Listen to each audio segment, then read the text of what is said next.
बहुत समय पहले की बात है। कुछ डाकू लूट का सारा सोना लेकर जंगल में उसे कहीं छुपाने के लिए आते हैं, लेकिन उन्हें वहाँ कोई सुरक्षित जगह दिखाई नहीं देती। सरदार, हमने इतना सारा सोना तो इकट्ठा कर लिया है, लेकिन इसे छुपाए कहाँ? अगर हमने इसे पेड़ पर छुपा दिया तो किसी न किसी की नजर जरूर इस पर पड़ जाएगी। तुम सही कहते हो कालिया, हम इस सोने को पेड़ पर नहीं छुपा सकते। तुम सब मिलकर एक काम करो, यहीं एक गहरा सा गड्ढा खोदकर सारा सोना उसमें छुपा दो। फिर वे सब चोर मिलकर एक गहरा गड्ढा खोदने लगते हैं। कुछ ही देर में वे सब मिलकर एक गहरा गड्ढा खोद देते हैं। तभी उन्हें उस गड्ढे से बहुत तेज बदबू आने लगती है। कालिया उसमें झांक कर देखता है तो उसकी आंखें फटी की फटी रह जाती हैं। उसे गड्ढे में एक चुड़ैल दिखाई देती है। डर के मारे उसकी आवाज ही बंद हो जाती है। क्या हुआ कालिया, तुम्हारी सिट्टी पिट्टी गुल क्यों हो गई? ऐसा क्या देख लिया तुमने? तभी देखते ही देखते वह चुड़ैल उस गड्ढे में से बाहर आ जाती है।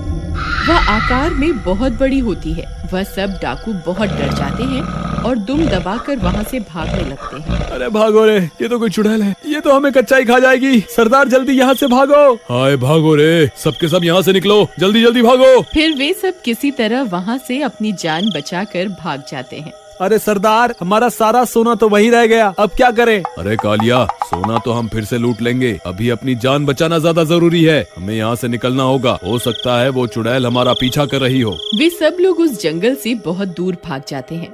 भागते भागते वे लोग एक गांव में पहुंच जाते हैं। अरे भाई साहब, क्या हुआ? आप लोग यूं क्यों भाग रहे हो? आखिर मांजरा क्या है? अरे भाई क्या बताएं, हमने बहुत मेहनत से एक संदूक भरकर सोना इकट्ठा किया था। हम उस सोने को ठिकाने लगा ही रहे थे कि वो एक चुड़ैल आ गई। हम किसी तरह वहाँ सारा सोना छोड़कर अपनी जान बचाकर वहाँ से आए हैं। मेरी मानो रात बहुत हो गई है, तुम भी अपने घर की ओर निकल लो। इतना बोलकर वे सारे डाकू वहाँ से चले जाते हैं। जगीरा महा लालची होता है। सोने का नाम सुनते ही अमीर बनने का ख्वाब देखने लगता है। अरे वाह वाह, ये डरपोक तो अपना सारा सोना छोड़कर वहाँ से भाग आए। यही सही मौका है अमीर बनने का। मुझे अभी जंगल जाकर देखना होगा, आखिर मांजरा क्या है। फिर वह भागता हुआ जाता है और सीधा जंगल पहुँच जाता है। वहाँ उसे एक बड़ी सी चुड़ैल दिखाई देती है। वह उस गड्ढे के पास खड़ी हुई होती है। अरे बाप रे, ये तो बहुत बड़ी चुड़ैल है। वो डाकू तो सही बोल रहे थे, ये कहाँ से आ गई? मुझे बहुत भूख लगी है, वह सारे तो भाग गए, अब मैं क्या खाऊं? तभी उसकी नजर उस सोने के संदूक पर पड़ती है। लगता है इस संदूक में जरूर कुछ खाने का होगा। फिर वह उस संदूक को खोलती है और सारे सोने के सिक्कों को खा जाती है। अरे मर गए रे, ए मूर्ख चुड़ैल, ये तूने क्या किया? सारे सोने के सिक्के ही खा गई, मेरे सारे अरमानों पर पानी फेर दिया। अब क्या करूं? अरे लेकिन ये कोई भोजन तो था नहीं जो चुड़ैल इसे हजम कर जाए। ये सोने के सिक्के इस चुड़ैल के पेट के अंदर ही होंगे। बस मुझे इन सोने के सिक्कों को इसके पेट से किसी तरह बाहर निकालना होगा। क्यों ना मैं ही इसके पेट में घुसकर सारे सिक्के निकाल लूं। ये काम मैं अकेला नहीं कर सकता, मुझे लल्लन की जरूरत पड़ेगी। वह सीधा भागता हुआ जाता है और लल्लन के घर पहुँच जाता है। अरे लल्लन, दरवाजा खोलो, जल्दी खोलो, मैं बहुत जरूरी काम से आया हूँ। तभी लल्लन की पत्नी बाहर आती है। जगीरा को देखकर वह गुस्सा हो जाती है। अरे तुम फिर आ गए, तुम्हें कहा था ना मेरे पति से दूर रहना। जब भी वह तुम्हारे साथ होते हैं किसी न किसी मुसीबत में फंस जाते हैं। ये सो रहे हैं, तुम अभी के अभी यहाँ से चले जाओ। अरे यार, ये ऐसे नहीं मानेगी। अरे भाभी जी, मैंने तो लल्लन से कुछ पैसे उधार लिए थे, वही लौटाने आया था। चलिए कोई बात नहीं, अगर लल्लन सो रहा है तो सोने दो, मैं फिर कभी आ जाऊंगा। अरे रुकिए रुकिए लल्लन भैया, आप दोबारा आने की तकलीफ क्यों उठाएंगे? मैं अभी इन्हें बुला कर लाती हूँ। फिर वह सीधा भागकर लल्लन के पास जाती है। अजी सुनिए, लक्ष्मी आपका गेट पर इंतजार कर रही है, जल्दी जाइए ना। लक्ष्मी को ज्यादा देर इंतजार नहीं करवाना चाहिए। अरे वाह वाह, ऐसी पत्नी तो भगवान सबको दे। मैं अभी जाता हूँ भगवान, तुम जाकर सो जाओ। ज्यादा खुश होने की जरूरत नहीं है, मैं पैसों की बात कर रही हूँ जो तुम्हारा दोस्त जगीरा तुम्हें लौटाने आया है। अच्छा, मैंने तो कुछ और ही समझा था। जगीरा पैसे लौटाने आया है, ये कैसे हो सकता है? फिर वह जगीरा से मिलने घर के बाहर जाता है। अरे भाई लल्लन, जल्दी मेरे साथ चलो, हमें अभी के अभी चुड़ैल के पेट के अंदर जाना है। तुम्हारा दिमाग तो खराब नहीं हो गया जो ये बहकी बहकी बातें कर रहे हो? अरे यार, तुम बस मेरे साथ चलो, मैं तुम्हें सारी बात रास्ते में समझा दूंगा। जल्दी चलो, अगर तुम्हारी पत्नी बाहर आ गई तो फिर से चिक चिक शुरू कर देगी। चलो जल्दी चलो। जगीरा लल्लन को अपने साथ लेकर जंगल की ओर चल देते हैं और कुछ ही देर में वह चुड़ैल के पास पहुंच जाते हैं। चुड़ैल को देखकर लल्लन की आंखें फटी की फटी रह जाती हैं। तुम सही कहते थे भाई, यहाँ तो सच में चुड़ैल है। ये तो बहुत बड़ी है भाई, क्या इसी ने डाकुओं का सारा सोना निगल लिया है? हाँ भाई, मैंने अपनी आंखों से देखा था इससे सोना निगलते हुए। हमें उसी सोने तक पहुँचना है। भाई हम इसके पेट में पहुँच तो जाएंगे, लेकिन सोना लेकर बाहर कैसे आएंगे? अगर हम बाहर नहीं निकल पाए तो ये चुड़ैल तो कुछ ही देर में हमें हजम कर जाएगी। अरे तुम घबराओ मत, मैं कुछ न कुछ तरकीब निकाल लूंगा बाहर आने के लिए। लेकिन फिर हम इसके पेट के अंदर जाएंगे कैसे? वे दोनों भाग कर जाते हैं और सीधा चुड़ैल के पास पहुंचकर जोर जोर से चिल्लाने लगते हैं। ए चुड़ैल, हम तुझसे नहीं डरते। देख हम तेरे सामने ही खड़े हैं। हिम्मत है तो हमें खाकर दिखा। तुम्हारी इतनी हिम्मत मैंने तुमसे बड़ा बेवकूफ अपनी जिंदगी में नहीं देखा, जो खुद मेरा भोजन बनकर मेरे पास चला आया है। रुक, तेरी इच्छा अभी पूरी कर देती हूँ। फिर चुड़ैल उन दोनों को अपने मुंह के अंदर खींच लेती है। अरे मैं तो मर गया, आज मैं नहीं बचूंगा। ये जगीरा तो मुझे आज मरवा कर ही छोड़ेगा। अरे मर गए रे। वे दोनों सीधा चुड़ैल के पेट के अंदर पहुँच जाते हैं। वहाँ बहुत सारे कंकाल तैर रहे होते हैं। अरे जगीरा भाई, मेरा दिमाग खराब हो गया था जो मैं तुम्हारी बातों में आ गया। मेरी बीवी सही कहती थी, तुम्हारी संगति की वजह से मैं एक दिन जरूर मुसीबत में फंसूंगा। हाय अब क्या होगा? अरे यार लल्लन, ये बच्चों की तरह रोना बंद कर। वो देख, सामने सोने के सिक्कों का ढेर लगा हुआ है। हम तो माला माल हो गए। हमारी तरकीब तो काम कर गई। मैंने तुम्हें कहा था ना, इस चुड़ैल के पेट में सोने के सिक्कों का भंडार लगा हुआ है। लेकिन भाई, हम ये सोने के सिक्कों को इसके पेट से बाहर कैसे लेकर जाएं? इस वक्त तो खुद हमारी जान के लाले पड़े हुए हैं, तो इन सिक्कों का हम क्या करेंगे? बस कुछ ही देर में ये चुड़ैल हमें हजम कर जाएगी। जगीरा भाई, हमारे पास थोड़ा सा ही वक्त है, कुछ ना कुछ करो, नहीं तो हमारा काम तमाम हो जाएगा यहीं पर। भाई अब तो मुझे भी डर लग रहा है। मेरे पास इनके पेट के अंदर आने की तरकीब तो थी, लेकिन बाहर कैसे निकलेंगे इसकी तरकीब तो मैंने बनाई ही नहीं। तेरा नास मीटे लल्लन, आज तो तूने मुझे सच में मरवा ही दिया। आए अब मेरा क्या होगा? हे भगवान कुछ करो, मैं इस चुड़ैल के पेट के अंदर नहीं मरना चाहता। हे प्रियतम, तुम कहाँ हो? अरे ये कहाँ चले गए? जरूर ये जगीरा इन्हें अपने साथ ले गया होगा, लेकिन बहुत देर हो गई, अब तक ये वापस क्यों नहीं आए? कहीं ये किसी मुसीबत में तो नहीं फंस गए? मुझे इन्हें ढूंढना होगा। फिर वो लल्लन की तलाश में निकल जाती है। तभी एक आदमी भागता हुआ उसके पास से गुजरता है। अरे भागो रे, जंगल में तो बहुत बड़ी चुड़ैल है। अरे मर गए रे। अरे भाई रुको रुको, क्या हुआ? तुम इतने डरे हुए क्यों हो? अरे क्या बताऊं बहन, जंगल में एक चुड़ैल आ गई है। उसने अभी अभी मेरी आंखों के सामने 2 लोगों को निगल लिया है। यहाँ रुकना सही नहीं है, तुम यहाँ से जल्द निकल जाओ। हे भगवान, कहीं ये चुड़ैल मेरे पति को तो नहीं निकल गई। फिर वह उसी चुड़ैल की तलाश में जंगल में घुस जाती है। थोड़ी दूर चलने पर उसे वह चुड़ैल दिखाई देती है। हे भगवान, ये तो बहुत बड़ी है। जरूर इसी ने मेरे पति को निगला होगा। मुझे कुछ न कुछ करना ही होगा। फिर वह भागकर वापस अपने घर जाती है और घर में पड़ा मिट्टी का तेल उठा लेती है और उसे लेकर वापस जंगल की ओर चल पड़ती है। कुछ ही देर में वह उस चुड़ैल के पास पहुंच जाती है। ए चुड़ैल, देख मैं तेरे सामने ही खड़ी हूँ, हिम्मत है तो मुझे खाकर दिखा। अरे वाह, आज का दिन तो बहुत अच्छा है। आज तो मेरा भोजन खुद ही मेरे पास चल कर आ रहा है। हाँ हाँ क्यों नहीं, मैं तुम्हारी इच्छा अभी पूरी कर देती हूँ। फिर वो चुड़ैल अपना मुंह खोलकर उसे भी अपने पेट के अंदर खींच लेती है और वह भी अपने पति के पास पहुंच जाती है। लल्लन अपनी पत्नी को वहां देखकर हैरान रह जाता है। अरे प्रियतम, तुम यहाँ क्या कर रही हो? क्या तुम मेरी जान बचाने यहाँ आई हो? मुझे माफ कर दो, मैंने तुम्हारी बात ना मानकर बहुत बड़ी गलती कर दी। कोई बात नहीं, अभी हमें यहाँ से जल्द निकलना होगा। भाभी मुझे माफ कर दो, मेरी वजह से लल्लन भी यहाँ फंस गया है। लेकिन भाभी इसमें क्या है? इसमें मिट्टी का तेल है, इससे इस चुड़ैल का हाजमा खराब हो जाएगा और ये उल्टी करने के लिए मजबूर हो जाएगी और हम इसके पेट से बाहर निकल जाएंगे। फिर हीरा सारा तेल उसके पेट में पलट देता है। थोड़ी ही देर में चुड़ैल का हाजमा बिगड़ जाता है।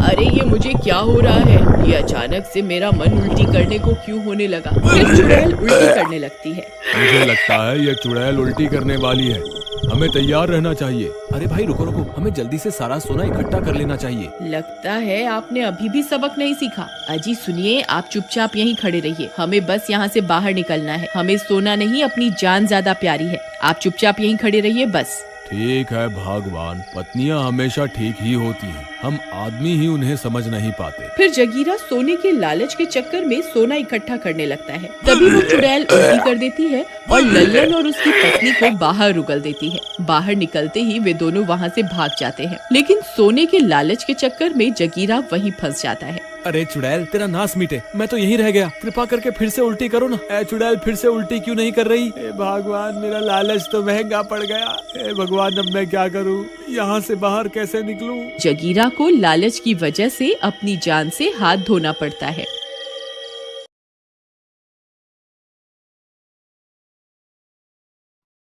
एक बार की बात है, रमन किसी काम से शहर जा रहा था।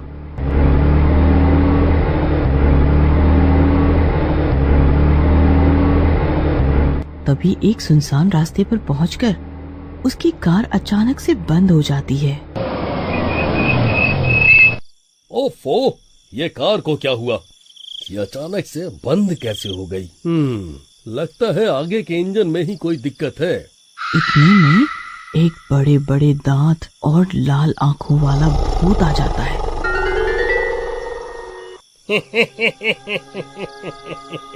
अरे वाह, आज एक और शिकार, आज तो मजा आ जाएगा।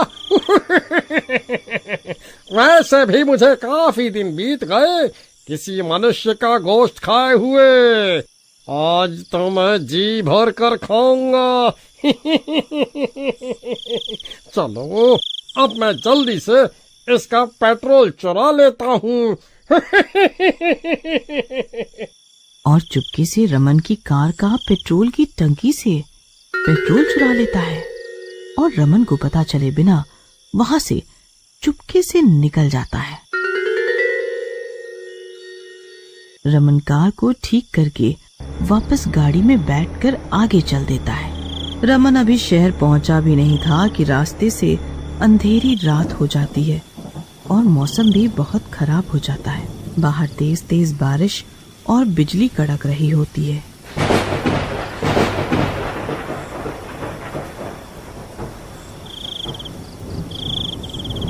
आज मौसम बड़ा बेईमान है, बड़ा बेईमान है आज मौसम।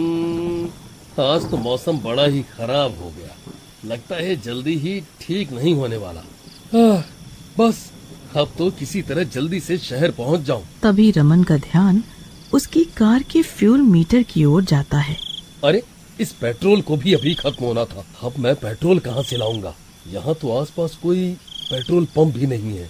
अब मैं क्या करूंगा? वो अपनी कार में आगे की ओर बढ़ रहा होता है। तभी उसे आगे जाकर सड़क किनारे कुछ रोशनी दिखाई देती है। अरे, ये सड़क किनारे कैसी रोशनी है? चलो चलकर देखता हूँ, क्या पता कुछ सहायता मिल जाए। रमन रोशनी की ओर आगे बढ़ता है।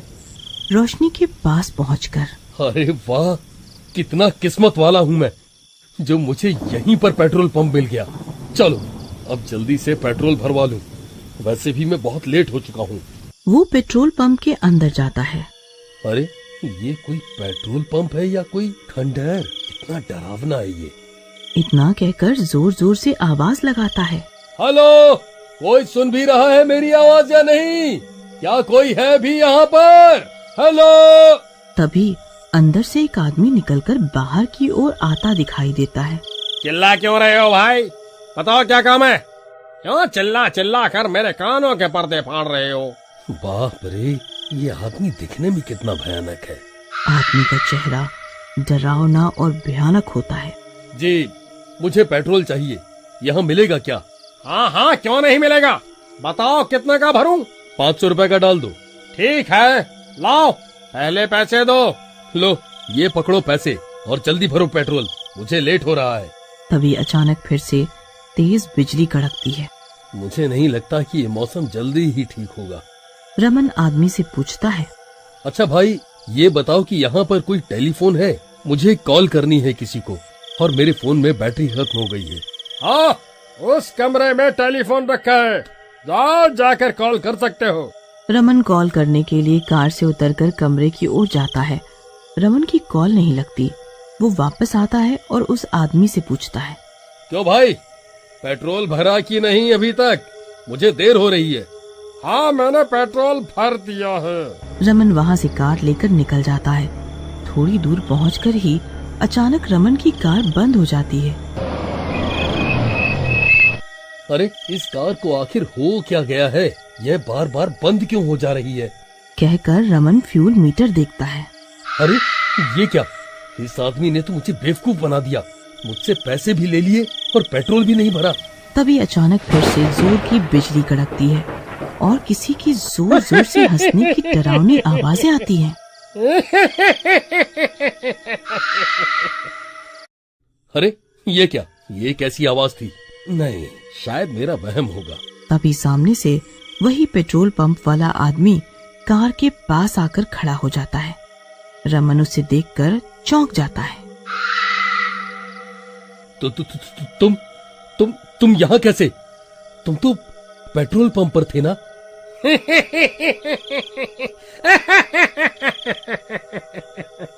तभी आदमी अचानक से अपना रूप बदल लेता है। उसके लंबे लंबे बाल, बड़े बड़े नाखून होते हैं।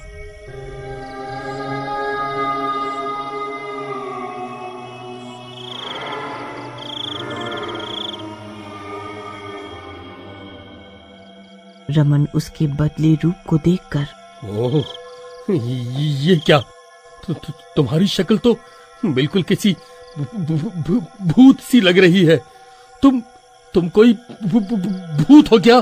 तभी अचानक आदमी सामने से उड़कर रमन की कार की छत पर आके चिपक जाता है और जोर जोर से हंसता है। रमन डर के मारे कार से उतरकर भागने लगता है। भागते भागते उसे एक घर दिखाई देता है। रमन घर के दरवाजे पर पहुंचकर दरवाजा खटखटाता है। कोई है क्या? कोई है क्या इस घर में? मुझे बचाओ, मुझे बचाओ इस भूत से। वो घर एक तांत्रिक का होता है। तांत्रिक दरवाजा खोलता है। क्या हुआ वत्स? तुम इतने डरे हुए क्यों हो? बाबा मेरी रक्षा करो। मेरे पीछे एक भूत पड़ा हुआ है। क्या भूत? आओ जल्दी से अंदर आ जाओ। दोनों अंदर चले आते हैं। अंदर तांत्रिक भूत को कब्जे में लेने के लिए बुला रहा होता है। ओम ह्रीं क्लीं चामुंडाय विच्चाय नमः। ओम भट्ट स्वाहा। जो कोई भी इसके पीछे पड़ा है मेरे सामने आ। ओम भट्ट स्वाहा। अरे ये मेरे साथ क्या हो रहा है? मैं अपने आप ही कहाँ खींच रहा हूँ। और फिर भूत खींचते हुए तांत्रिक द्वारा बनाए गए गोले में आ जाता है। किसने मुझे यहाँ बुलाया? कौन है वो? सामने आओ मेरे, मैं तुझे छोड़ूंगा नहीं। चुप कर तू, तुझे यहाँ मैं लेकर आया हूँ। बता कौन है तू? इसके पीछे क्यों पड़ा हुआ है? चल बता।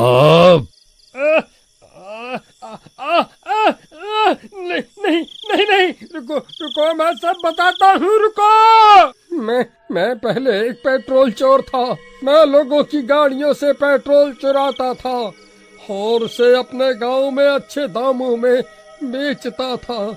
ऐसे ही रोज की तरह मैं एक कार से पेट्रोल चुरा ही रहा था कि तभी मुझे आसपास के कुछ लोगों ने पकड़ लिया।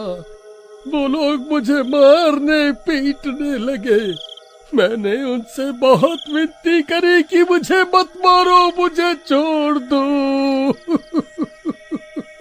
परंतु उन लोगों ने मुझे मेरे ही चुराए हुए पेट्रोल से जला दिया। मैं तड़प तड़प कर मर गया। फिर जब मैं भूत बना तो मैंने सबसे बदला लेने के लिए ऐसा करना शुरू कर दिया। जो कोई भी उस रास्ते से गुजरता मैं उसकी गाड़ी खराब कर देता और चुपके से उसका पेट्रोल चुरा लेता और फिर आगे जाकर उस इंसान को मार देता था। तुझे तो सबक सीखना ही पड़ेगा। तूने बहुत से बेगुनाह लोगों को मारा है। अब मैं तुझे भस्म कर दूंगा। नहीं नहीं नहीं, तुम ऐसा नहीं कर सकते, तुम ऐसा नहीं कर सकते। नहीं, तुझे तो तेरे कर्मों की सजा मिलनी ही चाहिए। इतना कहकर तांत्रिक कुछ राख हाथ में उठाता है और कुछ मंत्र पढ़कर भूत के ऊपर फेंक देता है। नहीं नहीं नहीं। भूत नहीं नहीं करते हुए भस्म हो जाता है।